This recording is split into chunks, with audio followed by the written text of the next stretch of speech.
When parting ways, a person should do it with goodness. That's why Allah Jalla wa Ala, when speaking about divorce, He says, فَإِمْسَاكٌ بِمَعْرُوفٍ أَوْ تَسْرِيحٌ بِإِحْسَانٍ. Either keep them with goodness, stay married with goodness, or if you need to part ways, let them go with goodness, part ways with goodness. And even though this ayah is speaking about divorce, the rule applies in any instance where you've got people who have come together and they need to part ways. What's the first rule or the first principle to remember is, if somebody is going to live with you, either in the bond of marriage, or somebody is going to work with you, or somebody is going to work for you, and the time comes where you need to part ways, then part ways with goodness. It doesn't have to become ugly. It doesn't have to become sour.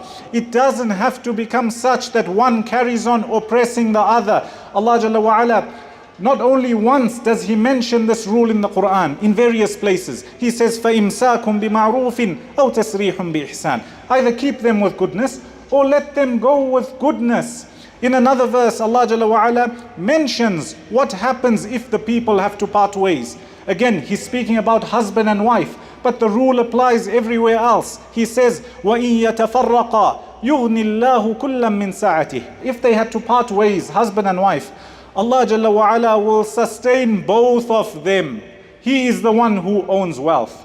You find business partners, they need to part ways. They've parted ways. Don't worry, your rizq is not attached or connected to this specific person. The same way Allah gave you before this person came into your life, while this person came into your life, He'll give you when this person also departs from your life. If you're working for somebody, you've parted ways, you don't have to bend over backwards and break your principle because you think, you know what, my rizq is stuck to this person. No, Allah Jalla wa Ala says, if you parted ways, He will grant both of you, husband and wife, employer and employee, business partners, etc. If the time comes where people need to part ways with goodness, and understand Allah Jalla wa Ala will look after both of you. Not only one, He will look after both of you.